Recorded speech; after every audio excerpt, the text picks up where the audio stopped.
কাৰ নাম সোমাইছে সেইটো কথাটো আমি লিষ্টখন যেতিয়া দিম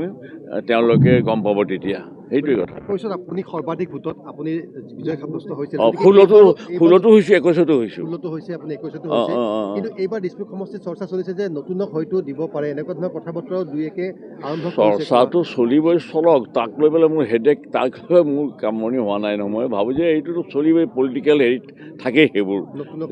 আনে কি ভাবিছে নাজানো মোৰ ক্ষেত্ৰত মই অকণো 1 ছেকেণ্ডৰ কাৰণে মই কোনোবা নতুন মানুহ আহি মোক উফৰাব পাৰিব সেইটো মই 1 ছেকেণ্ডৰ কাৰণে মাইক্ৰ' ছেকেণ্ডৰ কাৰণে মই ভবা নাই 100% আৰু ইয়াত মোৰ দেন 100% কিবা যদি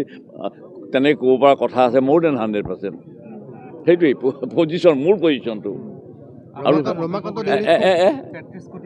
33 কোটি দেৱতাৰ মই MLA হ'বলৈ ওলাইছোঁ মানে মোৰ সমষ্টিটোৰ নাম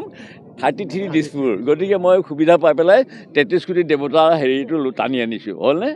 আৰু আমাৰো বিজেপি দলটোতো সেই দেৱ দেৱতাৰ কথাটো কয়েই গতিকে ভগৱানৰ আশীৰ্বাদ আছে আৰু সেইটোৱে ৰমাকান্ত দেউৰী এবাৰ কৈছে খুব কনফিডেণ্ট হৈ আছে তেওঁ কৈছে যে তেওঁ এবাৰ 3rd হাইয়েষ্টত তেওঁ বিজয় হ'ব নাই জিকাটো আমি কামনা কৰোঁ সেইটোতো আৰু ৰমাকান্ত নহয় আন কোনোবাই ক'লেওতো সেইটো স্বাগতম জনাব বা সেইটো আমি এনকাৰেজ কৰিম কিন্তু কাৰ্যক্ষেত্ৰত তেওঁ জানিব তেওঁৰ কথাটো মই 1 নম্বৰ মুখ্যমন্ত্ৰী 2 নম্বৰ পীযুষ 3 নম্বৰ তেওঁ থাকিম বুলি কৈছে সেইটো নামটো কোৱা নালাগে মোৰ নাম ক'ব নালাগে এনেকেই চলি থাকিলেই মই ভাল পাওঁ বেছি প্ৰচাৰ মোক নালাগে মই প্ৰচাৰৰ মানে বেছি প্ৰচাৰ লৈ পেলাই মই ৰাজনীতি কৰা নাই তাহানিৰ পৰা মইতো আজিৰ মানুহ নহয় কোন কাহানিৰ পৰাই ৰাজনীতি কৰিছোঁ মানে ছাত্ৰ ৰাজনীতি এইবোৰতো একোৱেই নাছিল নহয় অসমত সদৌ অসম ছাত্ৰ সন্থা নাছিলে আৰু মই তেতিয়া হৰেণ তালুকদাৰৰ পৰা 5,000 টকা লৈছিলোঁ মিনিষ্টাৰ এডুকেশ্যনৰ ছাত্ৰ সন্থা অধিৱেশন পাতিছিলোঁ ইঞ্জিনিয়াৰিং কলেজত 5,05,000 টকা শ্বিলঙলৈ গৈছিলোঁ মোৰ যেন ঠাকুৰীয়া বুলি ল'ৰাজনক মই পঠিয়াই দিছিলোঁ তেওঁৰ লগত মই চাইকেল কথা পাতিছিলোঁ ছাত্ৰ সন্থাৰ কাৰণে অধিৱেশনৰ কাৰণে পইচা তোমালোকক কেনেকৈ দিম আন্দোলন কৰিবা কিবা কৰিবা মই আমাৰ কালচাৰেল ফাংচন ৰাতি ফাংচন হ'ব তাৰ কাৰণে দিয়ক আপুনি মাতি নিলে 5,000 টকা দিলে আৰু 200 মানে অধিৱেশনখন পতাৰ সেই লিষ্টখন মই 2 এদিনতে মানে প্ৰকাশ কৰিম তেতিয়া মই অধিৱেশন পাতি পুলেকেশ বৰুৱাৰ প্ৰেছিডেণ্ট হ'ল প্ৰসন্নাৰায়ণ চৌধুৰী জেনেৰেল ছেক্ৰেটাৰী হ'ল তাৰপিছত উচ্চ শিক্ষা মাধ্যমৰ আন্দোলন হ'ল মই তেতিয়া জেনেৰেল ছেক্ৰেটাৰী তেতিয়া আমাৰ শৰৎ সিঙৰ পুত্ৰ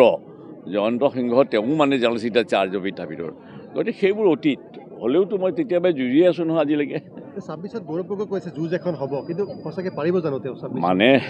মানে যুঁজ এখন হ'ব যিটো গৌৰৱে কৈছে খেলা হবে বুলি মমতা বেনাৰ্জীয়ে কোৱা নাই জানো খেলা হবেতো তেওঁ ক'লেতো মানুহে বেয়া পাব নহয় এতিয়া খেলা হবে এইটোতো ক'ব নোৱাৰিব গতিকে যুঁজ এখন হ'ব সেই লেংগুৱেজটো একেটাই মানে সুৰটো এটাই যুঁজ এখন হ'ব গতিকে এইটো লৈ পেলাই কোনো কথা নাই তেওঁলোকে কওক বাৰু তেওঁলোকৰ ভাষাৰে যিটো তেওঁলোকৰ লাভত আহে সেইটোকে কওক কিন্তু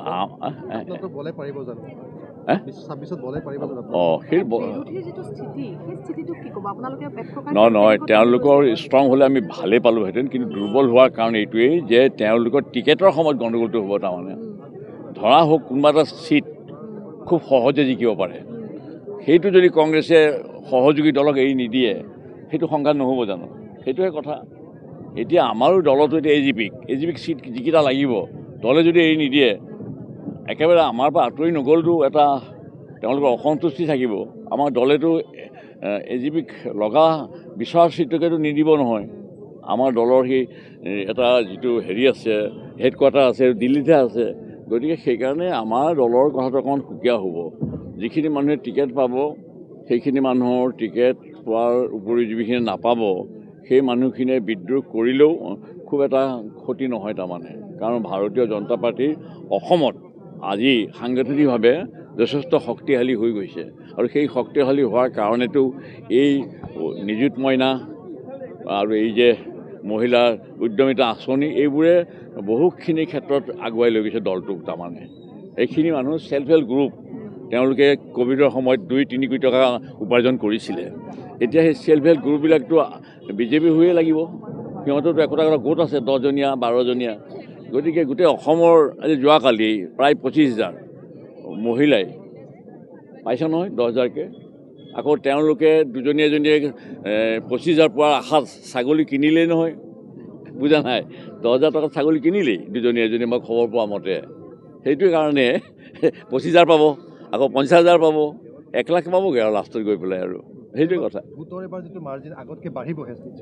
না মোৰ ভোটৰ মাৰ্জিন বাঢ়িব, কিন্তু অনুপাত হিচাপেহে হিচাপ কৰিব লাগে। কাৰণ যোৱাবাৰ 4,50,000 আছিলে, এইবাৰ ভোটাৰ সংখ্যা 2,80,000 মানহে হ'ব। গতিকে আধাতকৈ অলপ বেছি হ'ল। গতিকে মানে আগৰ সেই মতেই ভোটৰ হেৰিটো মাৰ্জিনটো বাঢ়িলেও সেই মাৰ্জিনটো অনুপাত হিচাপে হিচাপ কৰিব লাগিব যে যদি 4,50,000 যদি ইমান হয়, তে 2,50,000 কিমান হ'ব, তেনেকৈহে অংকটো কৰিব লাগিব। তেতিয়াও মই বোধহয় অসমৰ ভিতৰতে মোৰে মাৰ্জিন, হয়তো মই ৰমাকান্ত দেউৰীৰ নিচিনাকৈ নকওঁ, মই আগতে ৰেকৰ্ড কৰিছোঁৱেই নহয়, এতিয়া তৃতীয়বাৰ যদি কৰিব পাৰোঁ হেট্ৰিক হ'ব, সেইটোৱে কথা। এতিয়া মই সেইকাৰণে মোৰ কথাটো অকণমান সুকীয়া হ'ব, মই আনৰ কথা মই টানি নানো, তাৰমানে কথাটো ইমানেই। কালি এটা সমীক্ষা আহিছে, প্ৰথম প্ৰাক নিৰ্বাচনী সমীক্ষা, য'ত বিজেপিকে আচলতে 80খন আসন দেখুৱাইছে, তাতকৈ বেছি হ'ব পাৰে নেকি? আৰু বিজেপি অকলে যদি থাকিলহেঁতেন তেতিয়াহ'লে 80 নহয় 85 পালেহেঁতেন। এতিয়াতো AGPকে এৰি দিব লাগিব, UPPL হওক BPF হওক কাৰোবাক এৰি দিব লাগিব। গতিকে যদি অকলে বিজেপিয়ে খেলে 85খন পাব, যদি সমিলমিলৰে খেলে তেতিয়া সংখ্যাটো কমিব, কাৰণ তেওঁলোকক চিটবিলাক দি দিব লাগিব নহয়। কথাটো সেইটোৱে। থেংক ইউ আৰু বকি নাথাকিব।